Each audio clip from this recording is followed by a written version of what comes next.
tah gopur Allah jeung Rahim Allah teh jang nu salah kamari mah pejudi kuari mah tobat sorga cak Allah dihampura ku aing sia kamari mah tukang zina kuari mah tobat sorga aing mah pangeran jadi ulah sieun-sieun kamari mah korupsi kuari tobat bikeunan deui nu aya mah ka ditu tobatna ikhlas teh jeung kaduhung sorga cak Gusti Allah aing mah pangeran lamun sia mun tayang ka aing ku aing teh dihampura atuh mana pangeran aing mah pangeran geus tu penting mah tobat ka Gusti Allah nyaan tobatna sejuta kali kesalahan langit kolong langit pinuh ku dosanyana Allah gede hampurana leuwih tibatan kolong langit pinuh langit teh kolong lah jeung langit aku dosa urang teh Allah leuwih jembar hampurana jeung rahmatna tibatan kolong langit jeung langitna geus pokona mah kataba rabbukum ala nafsihi rahmah Allah geus pastikeun rahmat ujianna ka jelema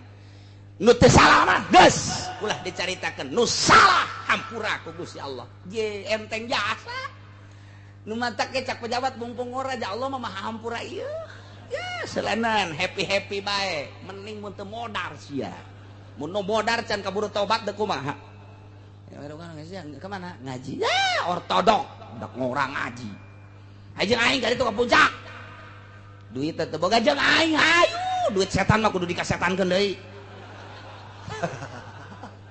ye emang duit setan ieu mah sapira riba geus urang kasetankeun deui cek nu teu daekeun dibake ka masjid duit bener mah aya duit setan mah hayu jeung aing ya sia mah setan sarua si aing milu jeung setan ulah loba omong karena sesama setan tidak boleh saling mendahului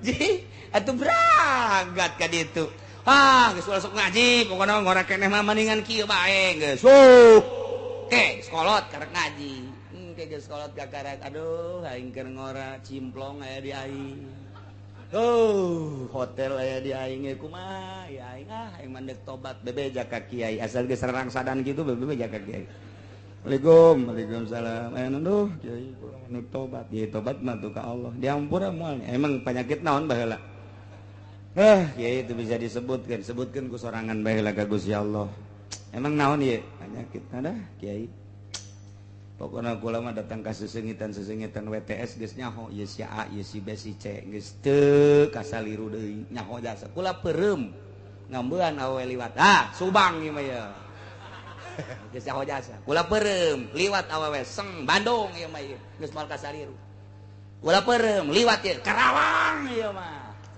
kula liwat nu ieu ieu mah Kebo bener bareng dulu bener Kebo teh di Pandian tah mah tuh jadi ku geus nyaho-nyahona kula mah peureum geus ka dieu tak kitu tak kumaha kuari mun tobat je atuh asal nyaan bae tobat ka Gusti Allah na lantaran Gusti Allah mah summa taba min ba'dihi wa aslaha fa annahu ghafurur deukeutan kiai menta jalan cara tobat nu bener kumaha ke dituduhkeun ku kiai laksanakeun instruksi kiai di akhirat insyaallah lantaran urang percaya kana dauhan Allah kataba rabbukum ala nafsihi Allah mastikeun ka zatna memberikan rahmat ka jelema nu balik ka Gusti Allah subhanahu wa ta'ala ketika Kangjeng Nabi nyaritakeun ka tokoh-tokoh Mekah wahai tokoh-tokoh Mekah ulah kahalangan ku gagah kahalangan ku sugih kahalangan ku jabatan Allah maha hampura kamari ngomong-ngomong ulai sok sadarkeun ku ari mah kasalahan-kasalahan eta dianggap bodoh kulantaran bodoh Allah maha hampura sok geura tobat dinasehatan ku Kangjeng Nabi tarobat panderi nu sugih asup Islamna imanna panderi nu gagah imanna panderi nu mulya imanna tapi ujung-ujungna mah buah barengan nu sugih nu susah, nu gagah, nu lemah, berangkat. Lai kalimatilah perang ngalawan musuh-musuh Allah. Asal geus ngahiji nu susah jeung nu sugih, nu lemah jeung nu gagah, rakyat jeung pejabat, deuk kumaha ge pasti menang bae. Al Islamu ya'lu wa la yu'la alaih kulantaran babarengan. Lamun tadi nyaritakeun masalah paminta di para inohong, para nusa rugi bangsawan terkemuka minta supaya Kangjeng Nabi ngusir ka jelema-jelema nu iman cuman hina, nu iman cuman fakir, tah eta teh jadi fitnah. Berarti diteropong horenganan ieu kasugihan teh harta ieu bibit fitnah. Kamuliaan keagungan eta horenganan bibit fitnah, sehingga nu nimbulkeun fitnah teh horenganan harta supaya dijadikan ku Kangjeng Nabi jurang pemisah antara kaum bangsawan, kaum hartawan, antara nu mulya jeung nu sugih teh supaya aya jurang pemisah jeung anu fakir. Hampir Kangjeng Nabi terpancing ge lain naon harapan Kangjeng Nabi susuganan ieu para bangsawan nu marulya nu sugih teh harapanana supaya asup Islam, sehingga Kangjeng Nabi teh lantaran manusia jadi timbul manusiawina. Hampir Kangjeng Nabi teh ieu kahasut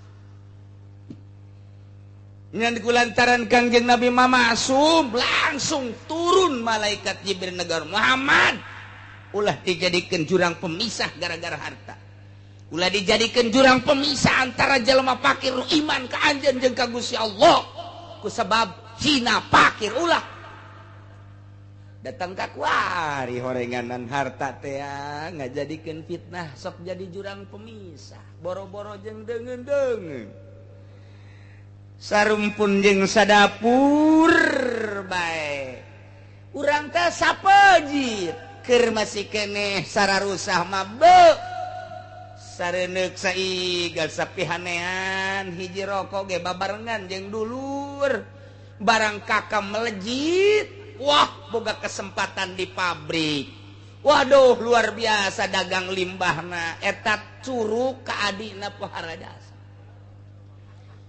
Curug teh ka adina cak aing geus sia nuturkeun aing sama tengah jeding sih gas sia aing geus dijadikeun jurang pemisah harta teh padahal mah sapejit teu wauh kuari mah nu jadi kakak kanjuna jadi lantaran mobilna mewah, imahna mewah, ku batur diagung-agung, dikaya-kaya, dipuja-puja, diraja-raja, dulur teu wauh. Ieu mah di ditu, ieu mah di Vietnam.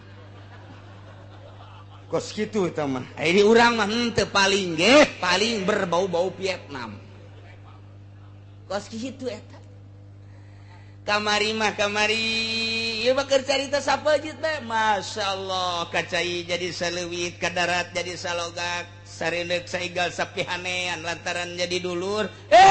Barang kuari jadi DPR teu nyileuk sabelah mata.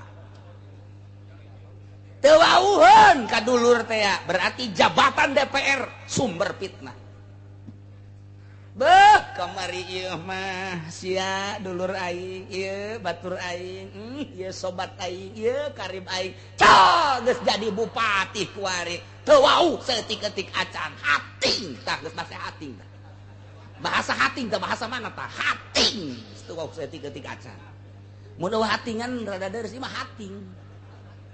Masyaallah teu wow beuh kamari mah babarengan di urang geus barang jadi bupati geus teu wow berarti jabatan bupati eta jurang pemisah antara dirina jeung masyarakat. Jadi lain ti kuari orang ti baheula nu mantak aya permintaan ge ti kaum-kaum hartawan, ti kaum-kaum nu mulya ka Kangjeng Nabi unggal kami kadinya maneh anjeun Muhammad keur babarengan jeung nu miskin jeung nu palalakit kami ribet asana deuk kadinya na wayahna coba usir heula sakedeung kami deuk asup kadinya. Kangjeng Nabi hampir ta eta teh fitnah berarti geus jadi sumber fitnah teh hiji harta nomor kadua jabatan. Datang ka kuari tah mah kos kitu. Gede teuing bupati mah RT. Aduh, kerjaan jadi RT mah biasa bae. Waduh, bareng jadi RT, Masya Allah. Ngomong lagi, siap tuh sopan. Emang aing naon pan aing teh raja di dia. Aduh, raja koang-koang. RT. Gusti Allah. Aduh, Masya Allah. Aduh. Tah eta teh jurang pemisah nu kos kitu teh. Tah kuari ge kiai teh anu ngadeukeut anu kos kitu mah aya jurang di sarua. Bangsana tak kiai ge. Pan kiai mah kuduna beuki luhur beuki tawadu. Lantaran nu di deuleuna teh kiai mah pare. Di mana-mana pare teh kaluhur can aya bener can aya eusian. Di mana geus eusian tungkul eta pare. Di mana ngacung deui berarti takos gitu teh. Ieu ge kiai asal anu tulak cangkeng we ngacung teh. Pare gambung teh. Kiai mah tungkul. Ulah asa aing. Berarti ilmu nu aya di kiai teh dipake takabur jurang pemisah ilmu. Profesor mah jeung doktor jadi jurang pemisah ge ku ilmu na meujeunna. Emang paranti na tamah, emang tamah jadi suluh neraka ieu bakalna. Ai kiai mah pan kiai mah lain deui. Urusan akhirat kok jadi takabur. Nah ieu kiai ge dibere ilmu teh lain beuki deukeut ka Allah, beuki jauh ka Allah, ilmuna bakal jadi siksa. Fitnah teh dunia jadi fitnah. Jabatan jadi fitnah, agung ilmu jadi fitnah. Nah, iyalah sumber fitnah. Nu mantak ulah Muhammad. Ulah didengi kahayang-kahayang jeung permintaan-permintaan tokoh-tokoh masyarakat. Tokoh Mekah kos kitu. Anjeun mah anjeun bae jeung nu palalakir jeung nu miskin. Sok anjeun bae. Eta mah geus jelas imanna ka Allah jeung ka anjeun. Itu bacan jelas. Nu mantak Kangjeng Nabi wa yuhibbul fuqara wal masakin wa yajlisu ma'hum ya Allah wa yusayyi'u janaizahu wa la yahkiru faqiran adqa'ul faqra aswa. Kangjeng Nabi cintaeun resepeun jasa ka fakir miskin komo setelah ditegur ku Gusti Allah Subhanahu wa taala. Mantak kiai mah tetep bae kudu jeung nu leutik bae. Asal kiai geus berpaling kuari kanu gede nu leutik ditinggalkeun moal kebel deui kiai dinonaktifkan. Kiai kudu leutik kiai insyaallah. Dia undang ngariung ku fakir mah duh waktu jaga waktu. Barang diundang ku nu sugih mah waktu ge diaya-ayakeun. Bisa dengan bisa. Cenah mareng geus gampang itu mah dibadalkeun bae ka nu sejen. Waduh.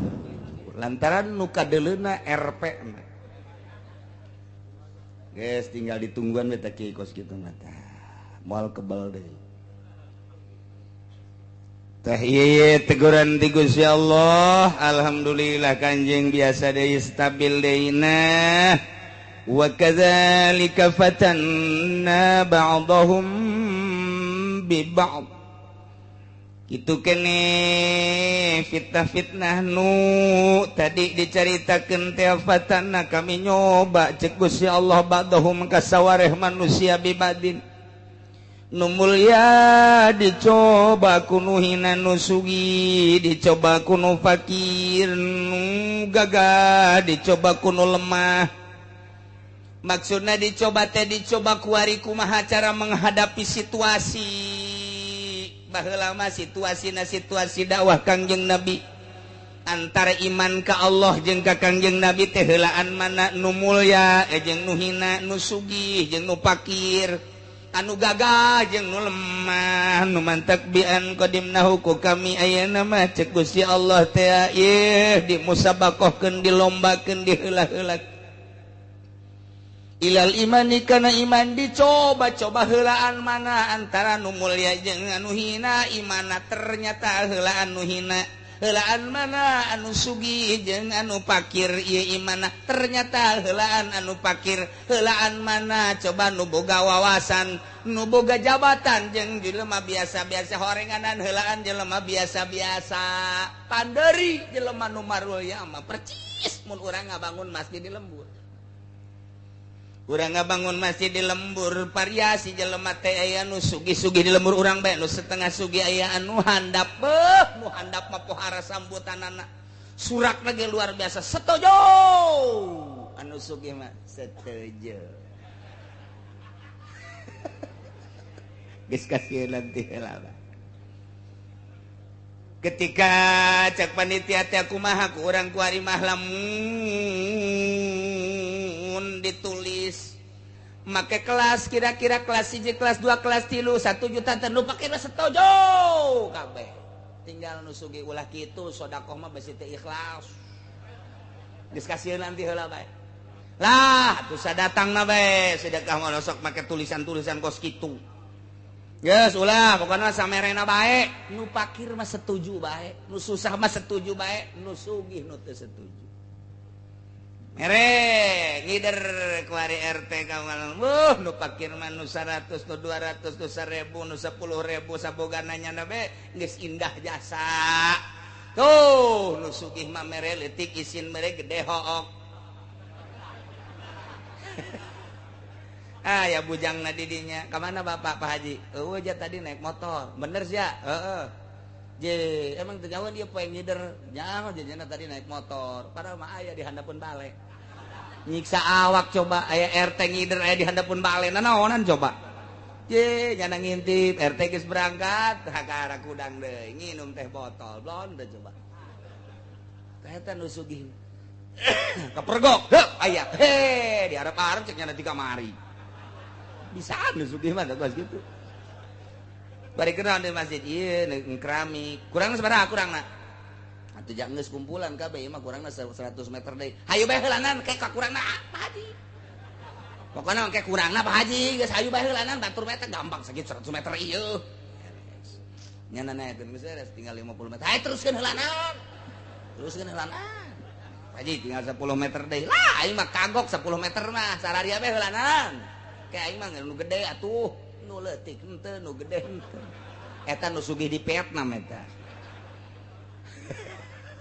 lah masyaallah nu pakir apa sekarang itu siap boga duit teu boga duit tanaga nu pakir masyaallah aya nu sugih ya Allah ieu mah sakadar lolobana sok aya nu kitu aya nu teu bae nu sugih iyalah baheula dicoba ku iman ka Allah iman ka Kangjeng Nabi Muhammad sallallahu alaihi wasallam ternyata heula anu pakir batan nu sugih heula anu hina batan nu mulya heula anu lemah batan anu kuat iyalah fatanna ba'dahum bi ba'd maksudna liyaqulu wa haula'i manallahu alaihim min bainina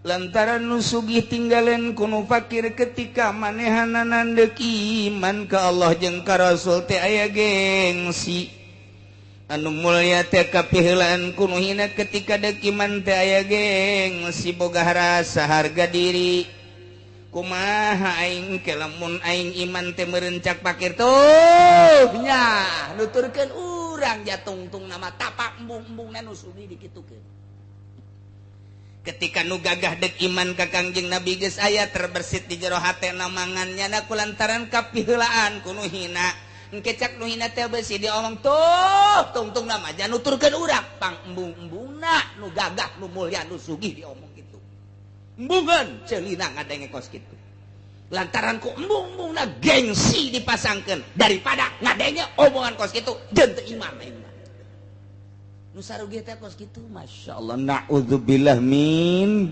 zalik wa min zalik ngagugulung sugih ngagugulung mulya ngagugulung jabatan akibatna kufur nyana teh ka Gusti Allah Gusti kahalangan ku dunya ku jabatan ku mulya eta lah nu ngajarikeun jurang pemisah urang mah indah jasa lamun aya nu sugih bisa ngahiji di lembur jeung nu susah aya naon hayu silih bantu asana indah jasa lembur teh bersinar mun aya pejabat di lembur eta teu kahalangan ku jabatanana jeung masyarakat ngahiji be manehanana mah padahal manyana teh jenderal nu sebenarnya padahal mah kapten sebenarnya mah tapi ketika babarengan jeung masyarakat mah biasa bae padahal manyana mah besekda padahal manyana mah bupati tapi ketika babarengan jeung masyarakat biasa bae padahal manehanana mah kapolres tapi begitu ke masyarakat biasa bae eta indah jasa hirup kos kitu ieu mah lain kitu Pak hei ngana sia nulu-nulu ka aing pan aing lurah goblok teu budak Dele meureun lurah aing ieu. Deres sama lurah. Hai, ka mana sia? Ka ditu Mang Haji. Mang Haji kiai. Dele meureun aing kiai di dieu. Teu ka deule Gus ya. Menta rokok tuh. Jare tungtungna eta kiai blon. Eta kiai Golkar. Dulai Golkar moal atuh. Kajenting hayang 1000 hayang moal menta lamun lain kiai Golkar.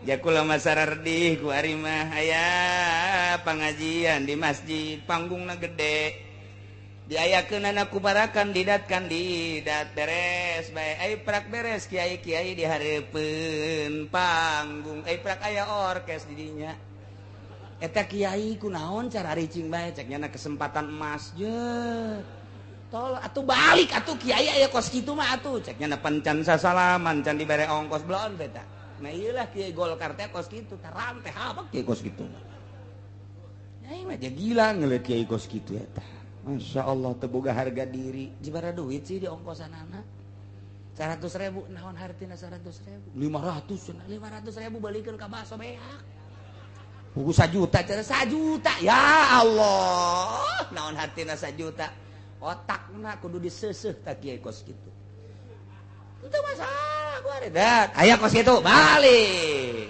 geus ulah kudu sasalaman cenah teu boga duit lompat ye cenah capek tuh momongan sia kunaon ka dinya aduh ya kula mah sedih jasa kula di watak macet aya naon eta oh ja itu mah kiai mah lulu ja make udang-udang di dituna aya anu keur masyaallah happy keur nyanyi si Iteung ya Allah akibatna nu sararugi jeung anu gararagah teh ngomong bariin kar manehna lamli alkibat liakulu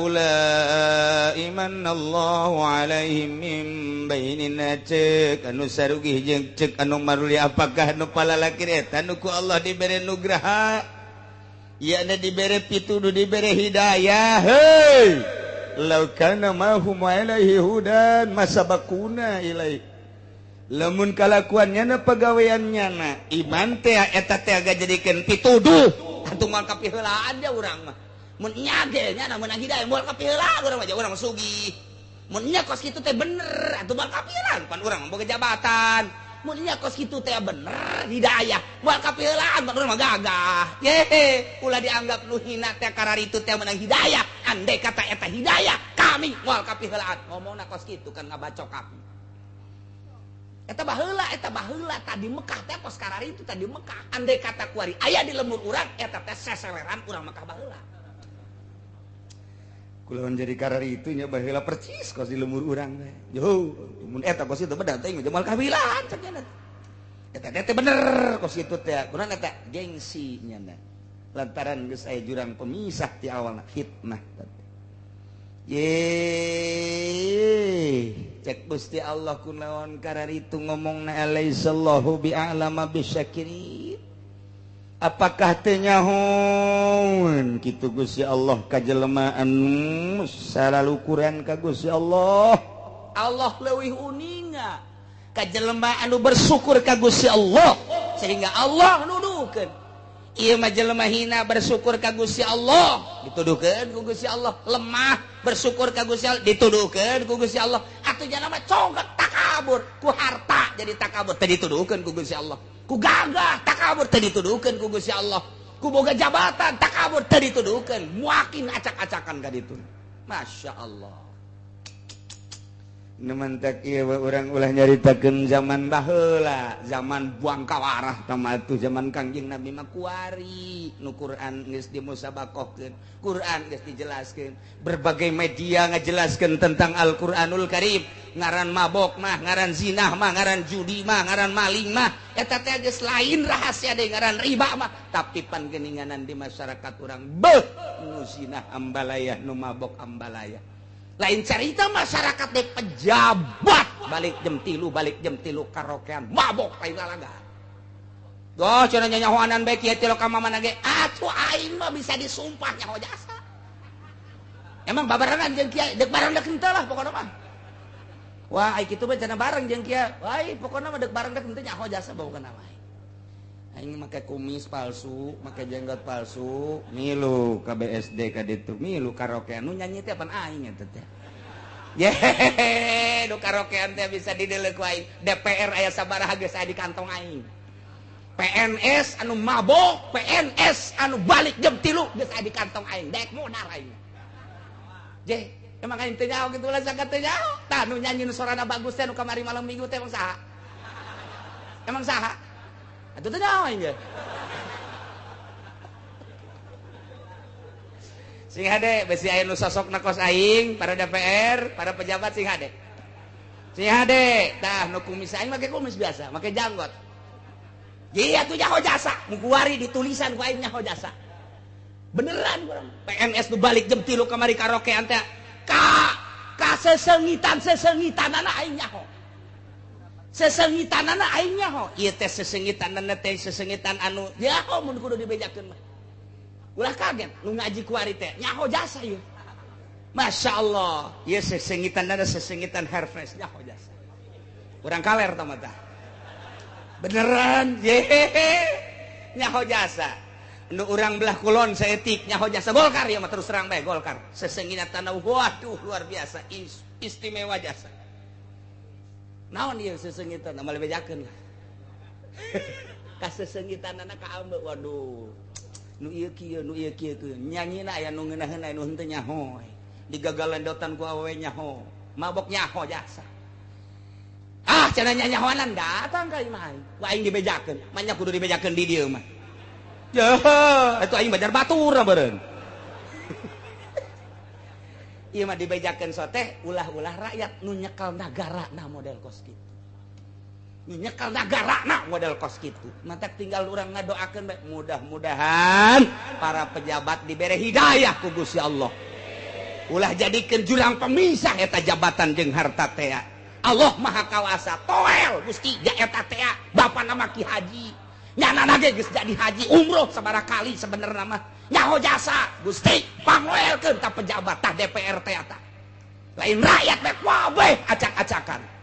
Kunaon dia? Horeng seseleran baheula. Aha ulai manallahu alaihim mim bainina. Oh nu kitu horenganan anu dibere anugerah heuy.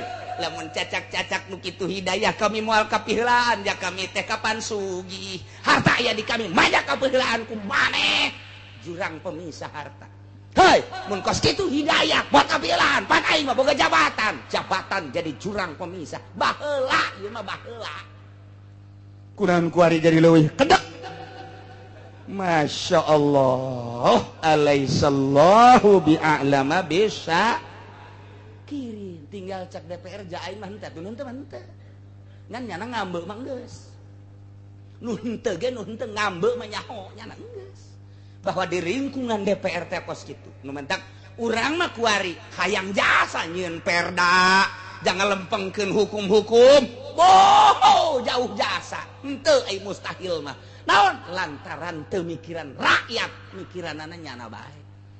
Atuh pikirannya anak balik jam 3 tas karaokean mabok dan lain sebagainya deh kumaha coba dah cenah kiai coba untuk diintrogasi datang ka dia introgasi dibejakeun jeung sia-sia anak ke ku aing sia pan cenah kiai ku aing nu karaokean mana moal aing bisa nyanyi atuh Walah kaget deh pokoknya besi aya sosok model kuat nah ada sih mun teu lumpat dicatet sia ku aing. Atau di Keramat Tunggak baheula atuh yang nyaho aja. Atau di Keramat Tunggak teh ka pemerintah ka pemerintah teh. Saya ini kan kerja begini terpaksa. Ketika di sidang, ayah saya sakit. Sementara saya tidak punya kerjaan. Hanya ini yang dapat saya lakukan, jualan apem. Saya punya anak. Kemudian sampai sekolah, masa depannya buram kalau tidak sekolah. Tidak ada yang memberi nafkah kecuali saya. Pekerjaan ini coba bagaimana? Saya mohon dialokasikan. Lain diberantas ke pemerintah. Eta Keramat Tunggak nama dieuweukeun, nya nama dia selap-selapkeun, di lokasi dialokasikan. Di mana cenah kiai? Di nelayan seetik aya. Lain seetik dua etik. Di belah kota aya. Doh geus kudu di Jakarta mah. Tah. Eta teh tah nu kos kitu pan kudu diurusan. Secara praktis tak kudu diurus ku pemerintah, tapi secara moral nu ngurus kudu wali. Di Keramat Tunggak lamun eueuh wali cicing di dinya neuk pikumahaeun eta para WTS. Aya walian di dinya teh. Lain maksudna wali deuk kumaha nya nama geus teu ieung-ieung. Ngan wali teh nalingakeun endek datang ka mana ieu budak deuk kumahaan ieu. Nasehat mapan terus bae. Wali di dinya teh tah nahanan siksa. Jehe kuari lamun teu aya wali di perhotelan deuk kumaha coba. Masya Allah. Tanu matak pejabat anu mararabok jauh wali nyahoun. Dek datang ke mana ieu budak bebejan nama ngurusan rakyat. Di DPR lain ngurusan dan di PNS. Aya wali nyahoun. Ngan dina hatena ngadoa ka Gusti dek ka pana lalaguanana ieu budak. Aduh. Teu kumaha. Walina sarua jeung nya wayah nyanyi-nyanyi. Wayah diuk di meja biasa ngan hatena jana ngadua ka Gusti Allah mun eueuh walian nu kos kitu siksa turu. Je samarukan kumaha emang wali teh anu di masjid bae. Gampang wali di masjid bae mah leuwih gampang deui jadi wali di gunung bae. Teu ngadenge situasi jeung kondisi kumaha nu paling sulit wali tanggung jawab tuh di Keramat Tunggak. Hei wali, tuh tanggung jawab di hotel-hotel. Jeleban lawan mesum zina dan lain sebagainya. Nyana cicing dirinya akur jeung batur padahal hatena ka Gusti Allah. Mun eueuh nu kituan tsunami sia. Tah, eueuh nu berpikir ka arah eta, nu mantak kiai di Golkar, kiai di Golkar kade. Ieu teh nasehataneun ieu teh wali ngamuk sia. Makuan kumaha nyanyi biasa wali mah. Weh, no problem. Setik dibawa ke arah kos gitu supaya nyaho Indonesia teh lain lalagaan. Mun eueuh para wali di tempat-tempat judi di tempat-tempat kos itu wallahu a'lam. Nyana tetep noel ku cara nyana ngan encan dibere hidayah. Nu mantak loba jelema nu geus eleh toel ngobrol kembali. Kitu keneh nu jadi pejabat toel seetik hidayahna mah pan di Allah nyana nu ngasehatan. Ku kadang-kadang ceurik eta tah menang ti waliullah. Samarupna kumaha ai pangajian di panggung mah babari jadi wali di masjid mimpin marhaba kemudian di gunung kemudian di leuweung atau emang jang dirina sorangan nu hese wali geus mantep kawaliana itah ngangon masyarakat tuh pemerintah angon ku caranya anak tuh pejudi angon tuh petani angon tuh masyarakat teu kanyahoan mun eueuh wali-wali nu kos sekarang itu wallahu alam di Indonesia. Kuari keur acak-acakan di negara tapi ketika diajak perang jeung Amerika kunaon atuh hayu bae mun lain ajakan wali moal bisa tata dina salat teh judi terus ketika dok Amerika nangtangan Indonesia engke ge wali naik hei siap nu pangheulana siap nu mabok ya atuh emang mabok ieu nya mah siap kitu nya kaler kidul siap jakeun teh kekajian pae mangan sakali jeung emang keur mabok peing ngeunaan. Itu kertu jahona naon. Tah iyalah cerita wali lain di Indonesia be di Irak, di Iran, di Arab, dunia. Wali-wali nu beratnya justru wali anu diberi mandat ku Gusti Allah. Tah dinu kos kitu dumantak tahapan-tahapan wali teh loba jasa. Loba jasa nah ketika ditugaskeun rangkaianna sarua jeung organisasi pan kukula sok dicaritakeun kewalian teh. Numantak maot hiji ganti abdal salilana hiji raja wali citra kebon jeruk tuh mah. Imamani 2 masjid maghrib, mukhtar 3, kemudian kitu aya nama autad 4, wali abdal 7, dan lain-lain sebagainya. Maot ganti, ditugaskan di mana mentak nyaho keberadaan di anu atuh nyana tugas. Kadang-kadang nyana nyekel melodi tang ding tang. Oh, berarti Rhoma Irama wali barennya. Ya karim, kok jadi kadi-kadinya ya ini ngomong. Iya sih gara-gara orang Arab loon ye, ahaulai ye. Jadi berarti harta jadi jurang pemisah, memisahkan dirina, jabatan memisahkan dirina, mulia memisahkan dirina. Tah lamun geus teu kapisahkeun daek diuk babarengan jeung urang model kieu. Jabatan mah jabatan bae minggu aing ngaji. Harta mah harta bae minggu aing ngaji ngahiji jeung masyarakat ngulemah. Keur naik mobil mah ngomong kana ngaji ka Cilongok. Ge pan leumpang bae tuh. Tuh boga kendaraan ding. Naik mobil atuh duit teh eueuh. Naik tadinya di ban.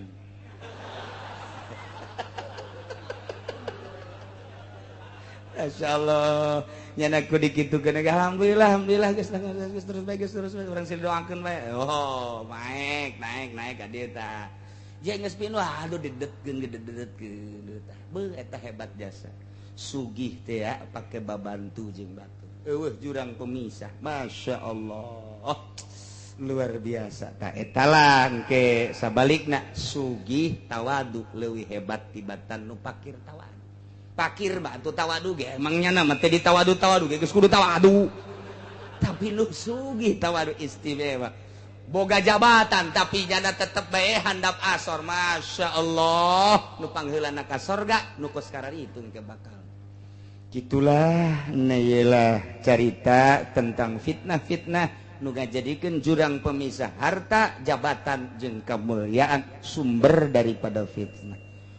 Ki Muhammad akalladzina yu'minun di mana datang ka anjeun jelema nu hariman nu ngimankeun ka ayat-ayat kami nu agung jak Allah yakni nu palalakir teh pakul sampaikan ku anjeun omongkeun ku anjeun salamun alaikum kataba rabbukum ala nafsihi rahmah kasalamatan Allah kesejahteraan Allah muga tetep ka aranjeun kabeh Gusti Allah geus bastikeun kana zatna ar-rahmat ar-rahmat anahum sanyanya kalakuan manamila minkum suan sajelma nu beramal goreng bijalatin ku sebab bodoh aju sumataba kemudian tobat mimbadihi sabada beramal goreng wa aslaha amalahu matutkeun memperbaiki amalna hihi atuh pangeran Gusti Allah mah fa annahu ghafurur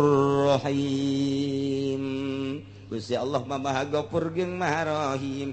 Anu kamari teh harta asa aing luar biasa sugihna jadi jurang pemisah sehingga ngomong sadaek-daek kalakuanana sadaek-daek berarti nyieun kagorengan kitu keneh kamari keur jadi pejabat teh abeu kahalangan ku jabatanana teu kadeuleu kabeneran teh mabok aya di nyana marah aya di nyana segala aya di nyana lantaran boga kakawasan nyana ternyata horenganan eta teh ku kabodohan barang geus nyaho makana bener ku ngaji teh dibere hidayah ku Gusti Allah nyana to Allah kitu keneh nu mulya tadi nama kabawa ku situasi kamuliaanana teu meunang salah saeutik teu meunang salah saeutik cegekan nyana mah benduan nyana mah korenganan ternyata barangnya hok mah kuari teh horeng kos kitu teh kalakuan goreng nu kamari omonganana goreng nu kamari kalakuanna goreng nu kamari tingkahna goreng teh teh nyana beramal goreng teh bijahalatin ku sebab can nyaho bodoh sehingga dilaksanakeun barang kuari nyaho mah tobat ka Gusti Allah tuluy ngaberesan pagaweanana kumaha teh Gusti Allah mah fa annahu ghafurur rahim. Gusti Allah mah Maha Ghafur Maha Rahim justru gedena hampura Gusti Allah teh jang nu salah aya nu teu salah mah teu kudu dihampura ku Gusti Allah ka sorga bae tah Ghafur Allah jeung Rahim Allah teh jang nu salah kabari mah pejudi kuari mah tobat sorga cak Allah dihampura ku aing sia kamari mah tukang zina, kuari mah tobat sorga, aing mah pangeran.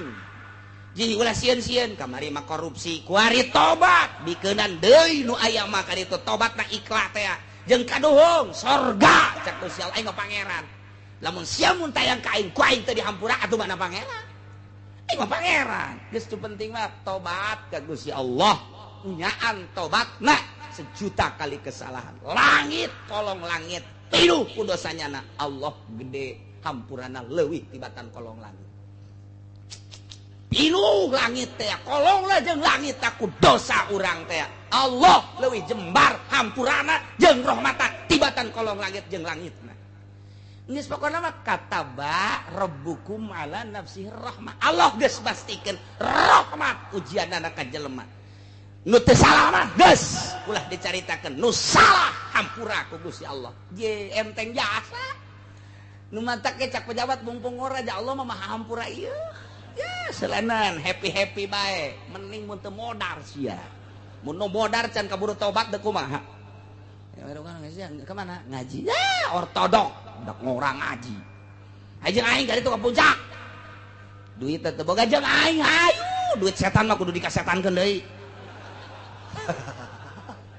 Ye, emang duit setan ieu mah, sapira riba geus urang kasetankeun deui. Cek nu teh daekeun dibake ka masjid, duit bener mah, aya duit setan mah. Hayu jeung aing, ya sia mah setan sarua. Si aing milu jeung setan, ulah loba omong. Karena sesama setan tidak boleh saling mendahului. Jadi, atuh bragat ka ditu. Geus sok ngaji, pokona ngora keneh mah mendingan kieu bae geus. Oke, sekolot karek ngaji. Geus sekolot kakarek. Aduh, aing keur ngora cimplong aya di aing. Hotel aya di aing ge kumaha? Ya aing mandek tobat bebeja ka kiai. Asal geus rangsadan kitu bebeja ka kiai. Waalaikumsalam. Aduh, kiai nu tobat. Ye tobat mah tuh ka Allah. Diampura moal. Emang penyakit naon baheula? Kiai itu bisa disebutkeun, sebutkeun ku sorangan baheula ka Gusti Allah. Emang naon ye penyakit ada kiai? Pokoknya kula mah datang ka sesengitan WTS geus nyaho ieu si A, ieu si B, si C geus teu kasaliru deui nyaho jasa. Kula peureum ngambean awewe liwat. Subang ieu mah ye. Geus nyaho jasa. Kula peureum liwat awewe Seng Bandung ieu mah ye geus moal kasaliru. Kula peureum liwat ye Karawang ieu mah. Kula liwat nu ieu. Oh ieu mah Kebo. Oh bener bareng dulu bener kebon tadi pandian tama tuh. Jadi ku geus nyaho-nyahona kula mah peureum geus ka dieu. Tak kitu tak kumaha kuari mun tobat. Je atuh asal nyaan bae. Tobat ka Gusti Allah na lantaran Gusti Allah mah summa taba min ba'dihi wa aslaha fa annahu ghafurur. Deketan kiai minta jalan cara tobat nu bener kumaha kayak dituduhkeun ku kiai, laksanakeun instruksi kiai di akhirat insyaallah lantaran urang percaya kana dauhan Allah kataba rabbukum ala nafsihi rah. Allah mastikeun ka zatna memberikan rahmat ka jelema nu balik ka Gusti Allah subhanahu wa ta'ala. Ketika Kangjeng Nabi nyaritakeun ka tokoh-tokoh Mekah, wahai tokoh-tokoh Mekah, ulah kahalangan ku gagah, kahalangan ku sugih, kahalangan ku jabatan. Allah maha hampura.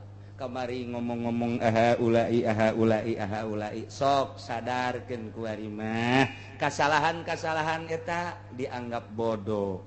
Kulantaran bodoh Allah maha hampura. Sok geura tobat. Dinasehatan ku Kangjeng Nabi tarobat panderi nu sugih asup Islamna imanna, panderi nu gagah imanna, panderi nu mulya imanna, tapi ujung-ujungna mah buah barengan nu sugih, nu susah, nu gagah, nu lemah berangkat ilai kalimatillah perang ngalawan musuh Allah. Asal geus ngahiji nu susah jeung nu sugih, nu lemah jeung nu gagah, rakyat jeung pejabat deuk kumaha ge pasti menang bae. Al Islamu ya'lu wa la yu'la alaih kulantaran babarengan.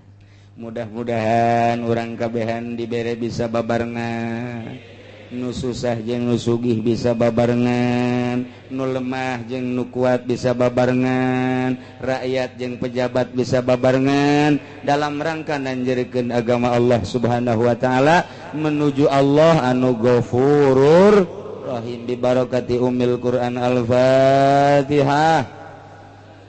Bismillahirrahmanirrahim. Alhamdulillahirabbil alamin arrahmanir rahim maliki yaumiddin. Iyyaka na'budu wa iyyaka nasta'in ihdinas siratal mustaqim siratal ladzina an'amta 'alaihim ghairil maghdubi 'alaihim waladdallin. Allahumma shalli wa sallim ala sayyidina Muhammadin fil awwalin wal akhirin. Barik wa sallim wa radiyallahu ta'ala an sadatina ashabi sayyidina Rasulillahi ajma'in. Amin ya Allah ya rabbal alamin. Allahumma hdina siratal mustaqim. Allahumma hdina siratal mustaqim. Allahumma hdina siratal mustaqim siratal ladzina an'amta 'alaihim minan nabiyyin siddiqina wa syuhada'i was salihin wa hasuna ulaika rafiqa. Dzalikal fadlu minallahi wa kafa billahi 'alima. Shalli wa sallim ala jami'il anbiya'i wal mursalin walhamdulillah. A'udzu billahi minasy syaithanir rajim.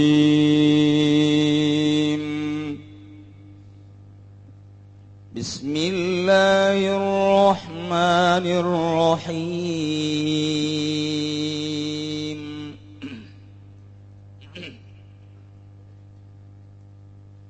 Wa kadzalika fatanna ba'dahum ببعض ليقولوا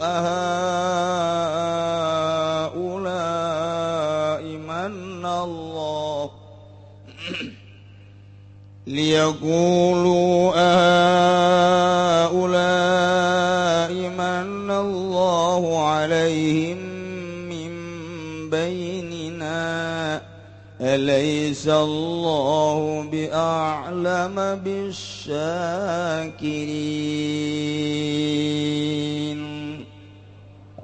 والله أعلم بمراده وكذلك لنلك يا من kono al-futun fatana nyoba ingsun agung ibtalaina tegese nyoba ingsun anggung ba'dahum ing setengah nas bibadin kalawan setengah asyarif bil wadi tegese kang mulya kalawan kang asor wal ghani bil fakir lan kang sugih kalawan kang fakir bian qadimna bisabgi ilal imani kalawan yenta ngadinginakeun ingsun agung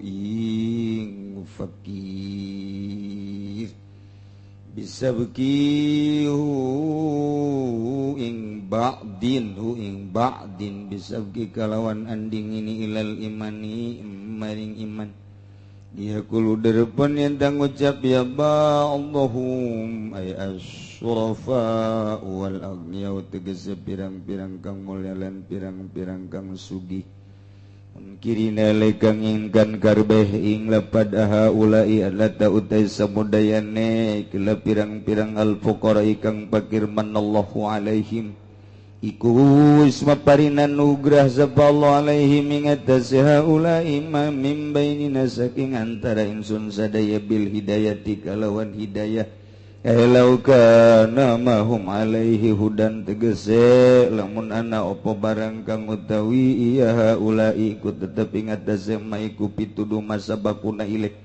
kaorana andinginakeun ya haulai nangis sadaya maka ora andingin ya haulai naisun sadaya maring magolallah ngadawuh Allah taala Alaihissallahu bi'alama bisyakirin nada orang lasapa Allah iku tetap kang lawan kang leuwih weruh bisyakirin kalawan wong kang syukuran kabelahu kade Allah payahdihim maka nuduhkeun ya Allahum ing syakirin bala inggih a'lamu وَإِذَا جَاءَكَ الَّذِينَ يُؤْمِنُونَ بِآيَاتِنَا فَقُلْ سَلَامٌ عَلَيْكُمْ كَتَبَ رَبُّكُمْ عَلَى نَفْسِهِ الرَّحْمَةَ كتب ربكم على نفسه الرحمة أنه من عمل منكم سوءا بجهالة ثم تاب من بعده وأصلح